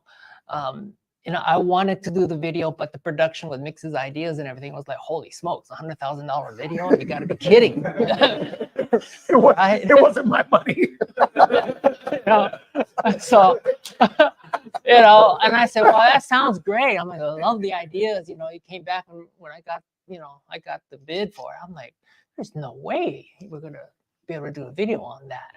But that song, I always thought, you know, this would have been a really interesting single to put out. We never did, unfortunately. I think I had some pushback from within my musical artistry staff at that time. There was some pushback. You know, that might not be the right thing to put out as a single. You know, might put out the wrong I got some pushback right? from my friends too. Like, Right. dude, really? Yeah. And in fact, I listened to that song just like 6-7 months ago, a couple times during the summer and all that. And I was like, wow, you know, nothing's changed.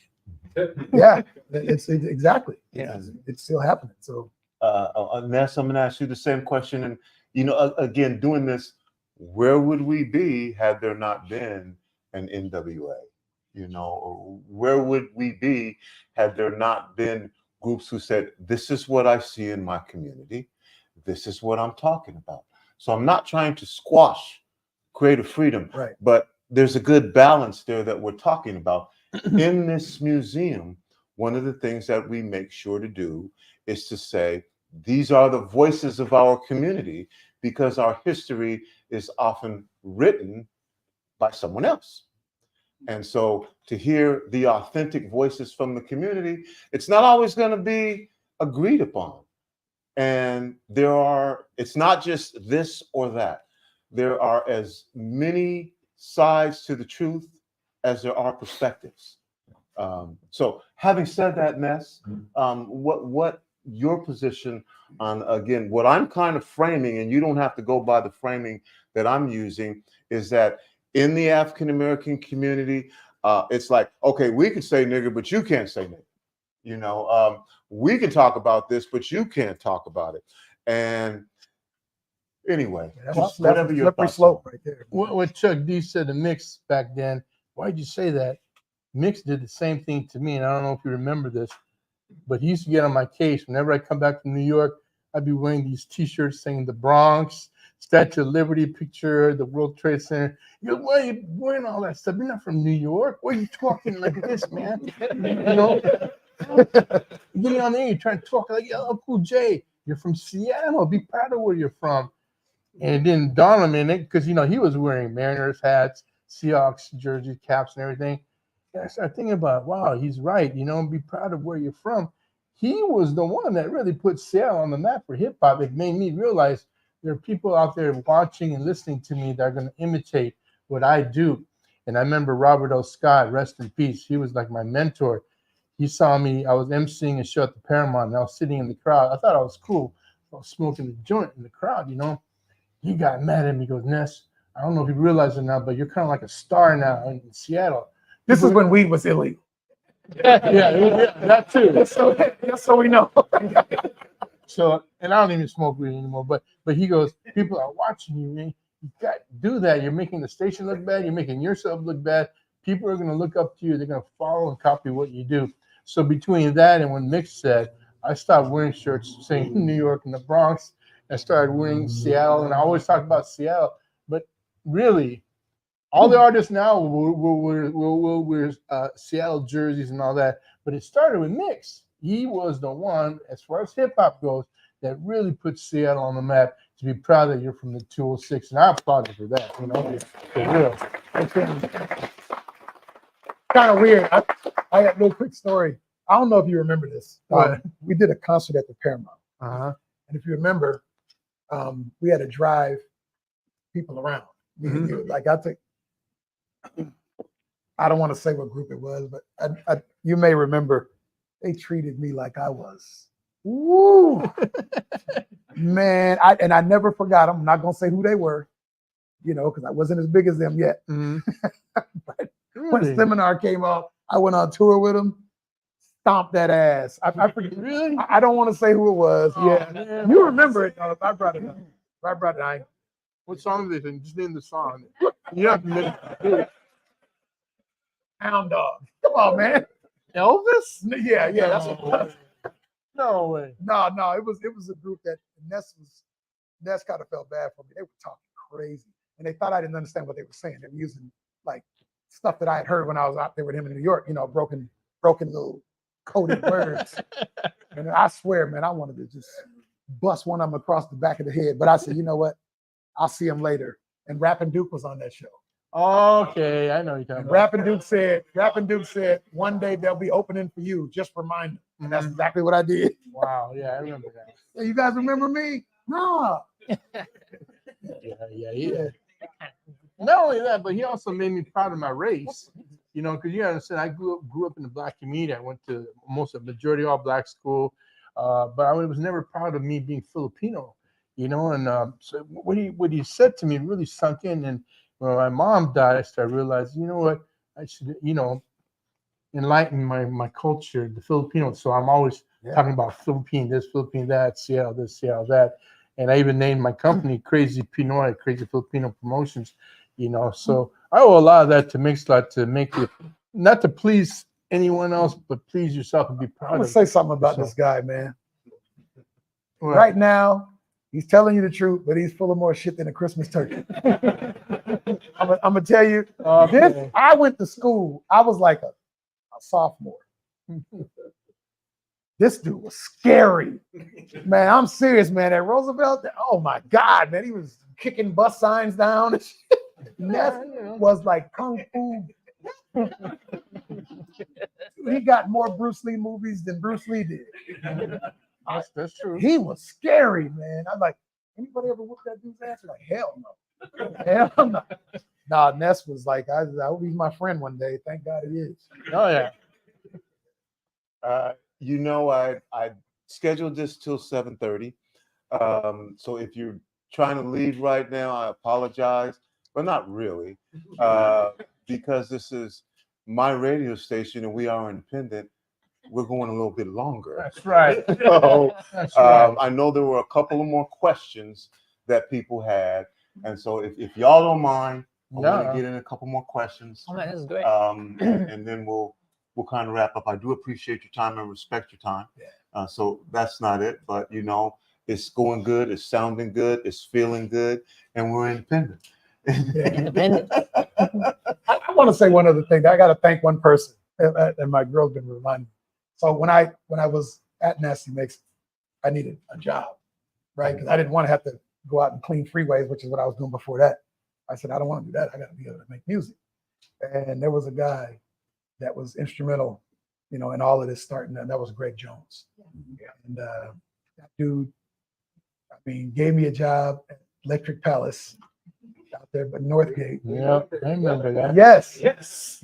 And I remember there was a where I got Swass from. Yeah. There was a pinball machine called Flash Gordon. and something was wrong with the sound of it. It was broken. So it's supposed to say when you pop again, it goes flash, but it was like walls. so Maharaji's out there one day, and he said something like it's saying swass. I said, man, we got to make that something. So he kept saying it and saying it and saying it, and we just call it some wild ass silly shit, swass.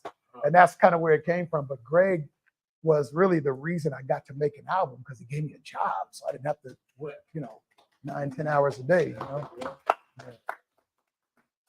Okay, we had a couple more questions.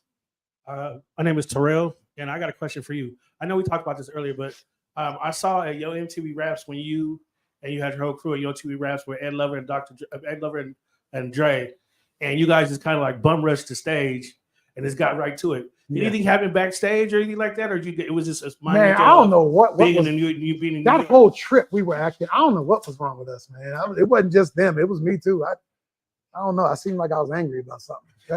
I watched that whole thing just the other day, and I'm like, "Damn, man, why was we tripping like that?" See, that Lover's like, I don't know why I was like that. I wish I could answer. I guess I was trying to show off something. I'm trying to be a tough guy. I don't know what it was. I know damn well though, if he had made the right phone call, I'd have got my ass. Okay, and go ahead. My name is Bill Pleasant, and I'm one of the. I worked at NastyMix for a long time. Sheila gave me a break, and brought me on to do whatever, and I kind of did whatever. And Brian and I here, I don't know if you remember Mix or Nes, sorry. I don't know if you remember, but Brian and I used to open up for you at the K-Fox dances at the X Hall. No, I don't remember. Yeah, Oh. Brian Heartbeat right Did here. you really? Yeah. So we go way back. Let 'em up there. So a couple of weeks ago, I was talking to somebody. He's like, "Man, I didn't know you were involved with NastyMix Records." I was like, "Yeah, I was a little small part of it." And they said, "What made that so special?" And I said, "You know what it was?" And it sounds a little contrite, a little pandering, but I said it was the diversity. I said you had a Chinese CEO, you had a black man that was leading the charge, you had a Filipino that was. Oh yeah, that's right. I forgot about that. But and you got a couple of Jewish people, you got a couple of white guys, Vietnamese dudes, and that's what made it special. That's what I loved working there. Everybody had their own. They were all in a common goal, but they had their own outlook. And most importantly, because of Sheila, everybody had an opinion. Yes, That was what was. We would sit down and talk about songs, and they'd win me over on a lot of stuff. I'd be like, I didn't think of it that way. Yeah, we can do that. Yeah. I mean, and it was because I remember in the studio at the Olive Street, Olive Tower, Brian and I and Ness and you in the studio, and we're like, no, this is the cut right here. Yeah. The edit that Ness did or that Brian did or whatever. And there's like, no, that's the edit. And you were like, yeah, you're right. So it was the diversity. I know that's a buzzword right now, but it was the diversity that made it special because everybody had a different point of view. Right. And more importantly, everybody listened to everybody else's point of view. Yeah. And if they said they were full of shit, they were full of shit. Right? Exactly. Sheila, you're full of shit, which I've said more than once. But and then I'll wrap it up with a couple of questions for both Ness and Oh, you got two questions. No. That was a statement. This is a question. Yeah. So you remember that Buick in my hoopty? Yeah. Do you know who drove that down from Everett? That was you? Yeah. You know that not only did it look like the one I used to own, Dent was in the exact same spot. My dad called me and said, "Where'd you find that car at?" 'Cause he Yeah. bought that for I drove it all the way $300. down there with a rope around the hood so it wouldn't fly up on the freeway. And then there was one more question for him and then one for Ness. Or You got three a statement for Ness. So back at the Wall Street offices, Mhm. I was married at the time, and you were there, and I said, "Hey, I want to introduce you to my wife." And you turned around and said, "Oh, are you Mary?" Which happened to be her name. Do you remember? You probably don't remember that. No, I don't remember that. But and she said, "Yeah." And he goes, "Oh, so Sheila's the one that just left." Yeah, don't get me in trouble, dude. Yeah, well, that's a Don't long get time me in ago. trouble, Tyler. And then I did not touch his wife. and Ness, you still have my Purple Rain VHS. Yeah, I know. And that's it. Thank you all for doing this. You know, when you mentioned about the lyrics and the freedom we have, I remember we were in a meeting and it was one of our groups in Tacoma, Criminal Nation.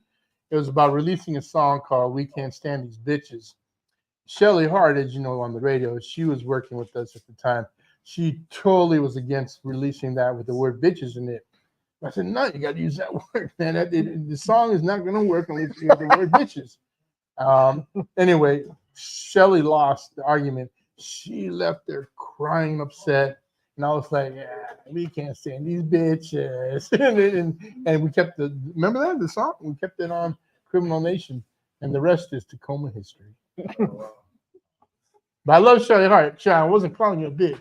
If you're listening, I love you. We will do one more question. Hey, Akil Washington from Like a Vibe Radio. I want to say this is great. That's the Godfather. Yeah. Mount Rushmore. No. From at the shorty looking up to you. You got to look at some Seahawks for you. Yeah. In terms of Northwest hip hop, when I talk about Northwest music and No. Northwest hip hop, I love all your music. Still as a shorty, my favorite 2 songs by Sir Mix-a-Lot. Looking for the High School Ducks. Oh my goodness. 7 Rainier. Oh my God. Yeah, you went back to the hood. So I just want to say, I've been listening to you. Congratulations for all your success. Yeah. And everything you've done. Thank you. Those songs were made in my bedroom, the Lakeshore Village. On your casket. Yeah. And I had a little 4-track and a synthesizer that I fixed. And I remember I used to sell tapes out of the window. So this is a short story. I'm gonna make it a short story. So I was in San Antonio. Fast forward, I'm big now, doing my thing, and I'm opening for NWA, Public Enemy, that tour. We were down in Austin. In the back, we're coming up in a freight elevator. He's back, way in the back of the elevator, and he starts singing 7 Rainier. No way. Wow. Yes. Yeah, he starts saying, "Where the hell you hear that from?" He said, "I was in Seattle. They told me to go buy a tape from you. I came to your apartment window." Wow. And you saw me the tape. I'm like, damn, okay.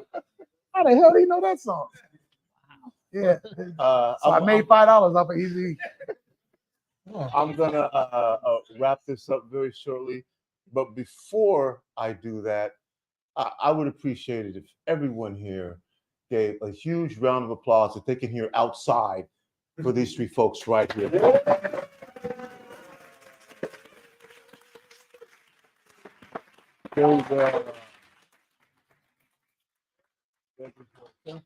you all for being. I'm going to give each of you an opportunity for final words, and I'm going to give you an opportunity to think about it while I do a promo for the Call to Conscious Museum. So you have a little chance to think about what you want to say, and I'm not editing you, and I'm also not putting a timestamp on you. So take your time and say what you want to say, because getting this information out is the important thing about what we're doing right now. So I want to remind everyone that this is the Call to Conscience Black History Month Museum. This museum contains information about African American history in Seattle, and that is intentional. And for the most part, I've gotten great feedback about that. I can't feature everything. That doesn't stop you from featuring whatever you'd like to feature. Everyone. If nothing else, this goes to show you, you can start your own museum. You can share your own history. You can make sure that your voice is the voice that shares who you are, because if you don't, someone else will do it. In this particular museum, you're going to see an exhibit by contributed to us by the Black Heritage Society of Washington, which gives us the history of Jackson Street. Jackson Street between the 19-teens and the early 50s was amazing. If you were anybody in the jazz world, Dizzy Gillespie, Cab Calloway, right? Doesn't matter. You came to Seattle. Come down here to find out more about that. Then you go into the Seattle Black Panther room and find out about the Seattle Black Panther Party and the amazing things that they did that impacted our community, not just locally, but nationally as well. And if you don't know, this room that we're sitting in used to be called the Rainier Cinema. Oh, yeah. Yes. Yeah. Yes. And it was the only place Yeah. where you could come and see what we called black and kung fu movies. Yep. If you Google Rainier Cinema today while you're out there, it doesn't exist. You won't find it. But in this space, we also have a collection of black vintage movie posters from that area of the 60s and 70s. Now, when I say we made movies from the 19 teens, we have those as well. But this specific area was chosen because of the black nationalist movement that was happening with the Seattle Black Panther Party and some other exhibits that we have here to showcase an exhibit that I call Confrontation, Excitation, and Blaxploitation. So if you're not familiar with that term, Blaxploitation, you'll see it in this facility. Then we also have Ezel's Famous Chickens exhibit. 40 years, first 6 years, it took them to get their first loan. 10 years of that time, they were in the red struggling, but kept up the belief that they could be successful, have now completed 40 years, have 17 stores right now. And I think one of them was in Abu Dhabi or something like that. Wow. 17 stores. There's the Hartsfield slave quilt collection, which I talked about earlier, which includes the quilts with quilt codes. There's a quilt that survived slavery from 1850. The Total Experience Gospel Choir has an exhibit here. Pat Wright, rest in peace. This is an organization, a group of singers that performed in 22 different countries, performed for 2 different presidents, President Obama and President Clinton. Seattle, they're from Seattle. We have an exhibit from the Black Prisoners Caucus, which again was part of that black nationalist movement. So if you can imagine the racism and the prejudice that was going on outside of prison was magnified inside of the prison. The Black Prisoners Caucus partnered with the Seattle Black Panther Party, partnered with the University of Washington Black Student Union to bring education into the prison, teaching them math, teaching them history, eventually offering coursework in associate level degrees, coursework in undergraduate level degrees. There is an exhibit here from the Buffalo Soldier as well. Then you come out, and then there's the NastyMix Records exhibit, which you have to be able to see all of the artists who were signed by that label. And then there is the Museum of History and Industry exhibit, which contains photographs, and we've digitized it, and verbiage as well that you can see on the big screen. Kind of behind me is the South Seattle Emerald, which was started by Marcus Harrison Green. It's only 10 years old, but my point for having that here is you never know when history is being made. And so the South Seattle Emerald has been instrumental in making sure that we get information about and for our community. So that's a lot of what you'll see here at the museum. You go to calltoconscience.world. That's calltoconscience.world, and you can get tickets in advance.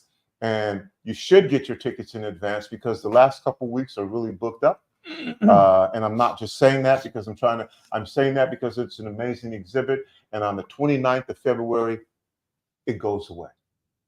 And you will never be able to see this amazing collection of the second group of folks who have been selected to be part of the Call to Conscience Museum.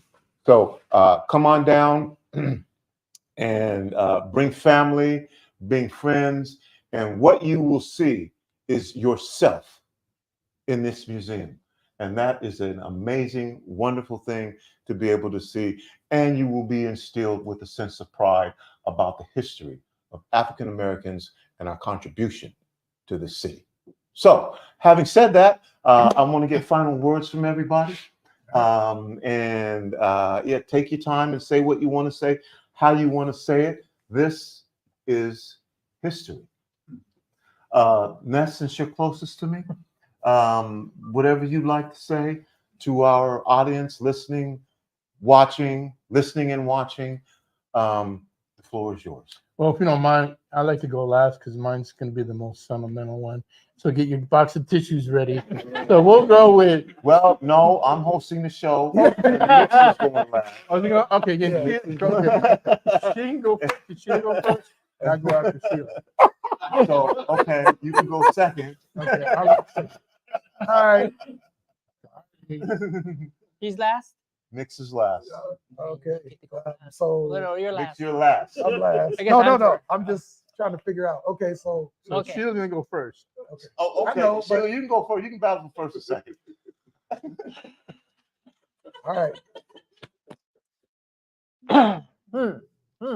Okay. First of all, I want to say thank you, sir. Tony. He was my classmate in high school. Okay. And 5 years ago, I was reminded he was my classmate in my high school when you came in late for the reunion. And I said, "What are you doing here?" He goes, "I'm your classmate." I'm like, oh, snap, you are. So thank you. Thank you for the work that you're doing. Thank you for this museum, including what we have to share here. And what you're saying about history, Black history, common cherish, well, I can only cherish, relate to a certain degree of it, obviously. Right? But I want to take what you're doing here and kind of juxtapose it to what's happening in our country today, where history is being muzzled in so many communities throughout the country.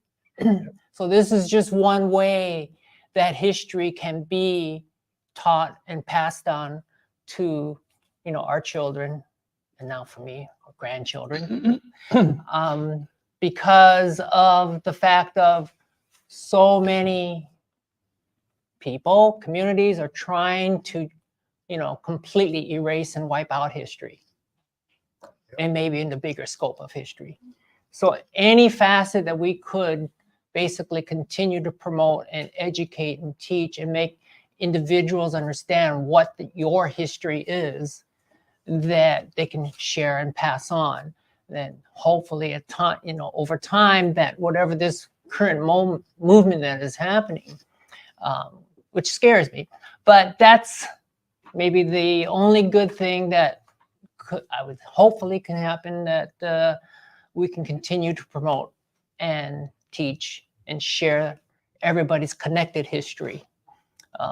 Bill mentioned about NastyMix having the diversity of making things unique.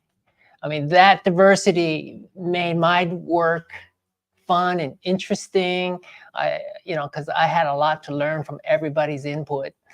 And it was just one of those things when you're young, you just take all that information and you just run because you're young, your hair is on fire, and you just go and you create. And that's another thing they say, well, we're making history every day.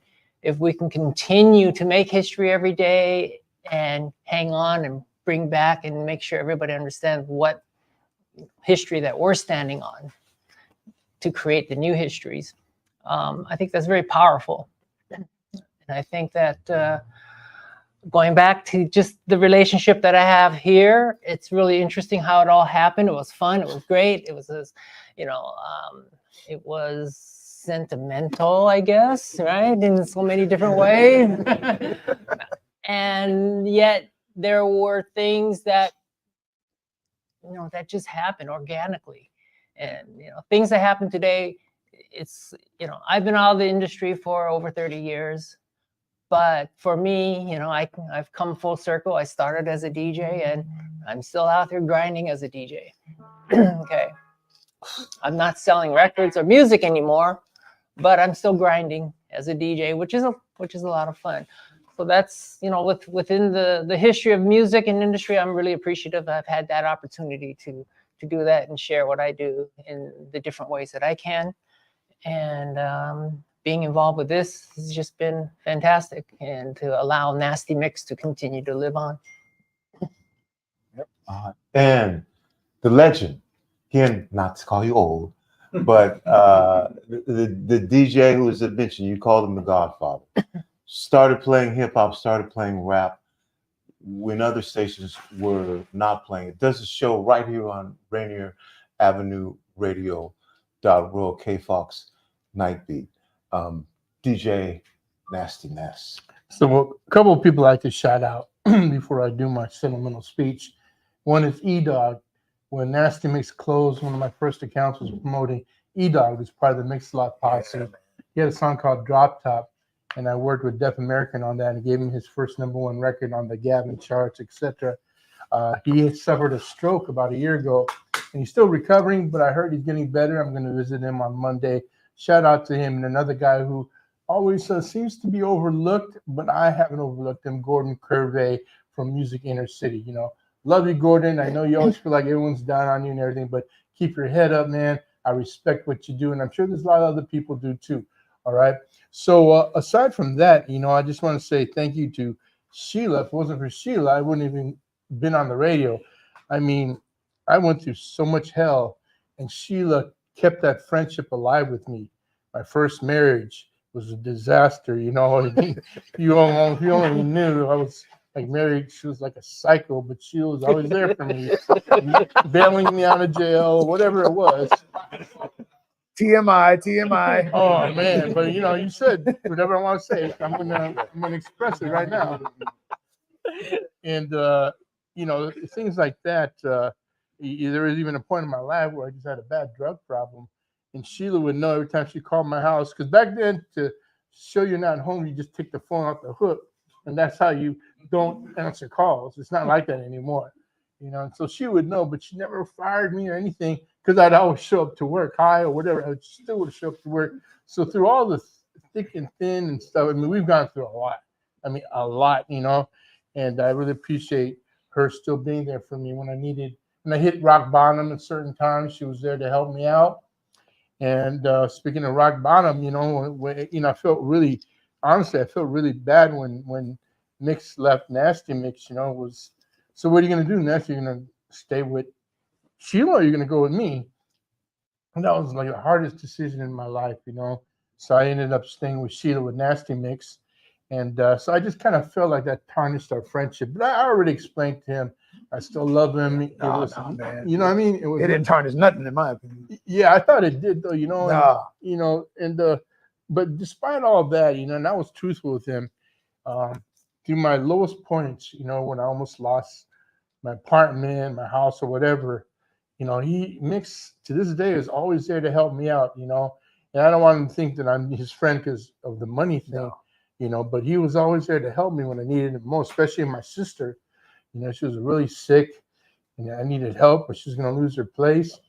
Mix was there, man. He handed me a check, and oh man, I just never forget that. You know, that's my sister. Yep. And he helped me. He didn't have to, but he helped me. So, you know, things like that, I will never, ever forget. And for Tony letting me be back on the radio again, radio was my first love. I love being on the radio. I love sharing the music with people. I just love doing it. I've been doing it for 44 years now. I love doing it. When you hear me on Sunday nights, you can tell by the sound of my voice, the passion that I love doing what I do. And I still play a lot of his older stuff that was never released. And that's the fun part of it, you know. So overall, I just really appreciate, I don't know how you put this together, Tony, but man, this is one of the best nights of my life, you know, being here with Sheila and Mix together. We haven't been like this like in over 30, yeah, 40 years. Time. Yeah.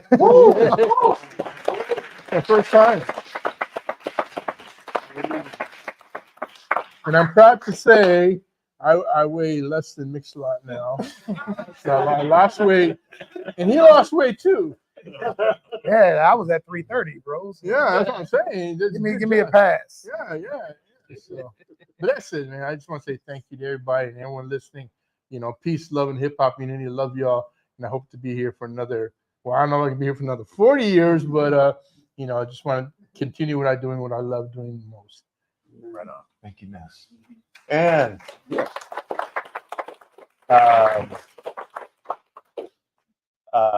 an icon in our community, again, what this gentleman accomplished as a rap artist from Seattle in the beginnings of rap, you know, is truly amazing. And from Seattle, and as you heard, he always represented Seattle, you know, and that in itself is inspiring. And I just want you to know again, man, how proud the city is of you and what you've accomplished. And thank you for coming down. And I want to give you the opportunity to basically close this thing down. Yeah, first of all, there's no other city that would have supported me. You know, they got me because I was 100% Seattle. If I moved to LA and tried that, they'd be like, get out of here, man. You sound like them Seattle cats. So that's what I wanted to do. But, you know, Ness, he's a humble guy. Ness made me. I did not know what I was going to do. I was cleaning up freeways one day, and the next day I thought I was a DJ. And when he walked in, there was this girl I used to date. Her name was Trina. She said, there he is. There he is. Sit up straight. You know, it's like Nasty Nes walked in. I mean, the whole club was like, oh shit. You know, but he was just like one of the coolest guys you'd ever meet. He risked losing his job to play my stuff. His boss was threatening to fire him, but he wanted to play Mix-a-Lot. He wanted to play 7 Rainier. He wanted to play Square Dance Rap. He wanted to, hey man, can you take the cussing out of that one part? You know, and he, but the point is, he almost lost what you heard him say, how much he loves radio, right? He was willing to lose it for that. And I don't ever want him to, I've never said this in front of him, but I always think about him like, that man hadn't went, met with Sheila and said, this is the guy. Right now, I'd probably be sweeping the place up tonight. So, and I don't forget that. And I don't want, you know, what I did for Ness's sister was the least I could have done for him. And now I'm gonna switch gears a little bit. Put my boy on the spot down here. I took this tour yesterday. Young lady right here took Tracy and myself on this tour. And I'm telling you something. It is incredible. Please listen to the stories. Please listen to the stories. And I know she's gonna get mad at me. I'm not gonna even look at her. There's some art in there. See, she's doing like, don't you? Was it beautiful, baby? Absolutely beautiful. And I'm trying to talk her into selling some of it. Yeah, I was working on it yesterday. She's like, but if you ever want to sell some, I'm your huckleberry, guaranteed. So anyway, thank y'all for coming out. I love this. I love the setting. I love the fact that it's small, it's quaint, and you know, we don't have to act. It's people that know us and we know you guys. So that's it. All right. Thank everyone. Want to buy some art?